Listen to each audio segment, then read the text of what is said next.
ये वाकया कराची के पोश इलाके डिफेंस में 2012 में पेश आया। अली एक नौजवान सॉफ्टवेयर इंजीनियर था जो अक्सर देर रात तक काम करता और तन्हाई पसंद था। उसका ज्यादा वक्त लैपटॉप पर गुजर जाता और दोस्तों से कम ही मिलता जुलता। एक रात जब वो काम खत्म करके सोने की तैयारी कर रहा था, उसके फोन की घंटी बजी। रात के 2 बज रहे थे।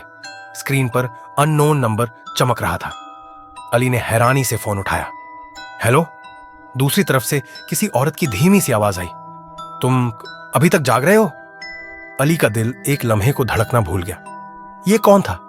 आवाज में एक अजीब सी ठंडक थी, जैसे किसी बहुत पुरानी रिकॉर्डिंग को बजाया जा रहा हो।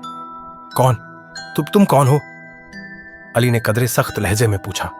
औरत ने हल्की सी हंसी हंसी और बोली, मुझे तुम्हारा पता है अली, मैं तुम्हें रोज देखती हूं। अब अली वाकई परेशान हो गया।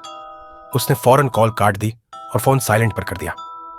मगर चंद ही लम्हों बाद वही नंबर दोबारा आने लगा। इस बार अली ने फोन नहीं उठाया, लेकिन अगले ही लम्हे कॉल के बजाय एक पैगाम आया। पीछे मत देखो। यह पढ़ते ही अली के जिस्म में सनसनी दौड़ गई।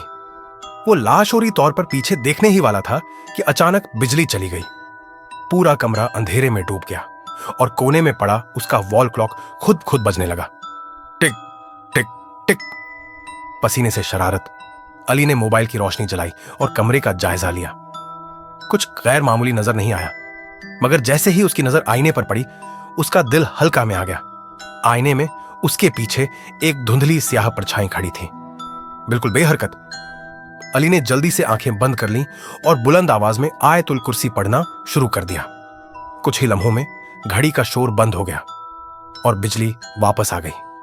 वो रात अली के लिए सबसे खौफनाक साबित हुई, मगर कहानी यहीं खत्म नहीं हुई। अगली सुबह जब वो दफ्तर पहुंचा, उसके एक साथी ने हैरानी से पूछा, अली, तुम कल रात मेरे घर क्यों आए थे?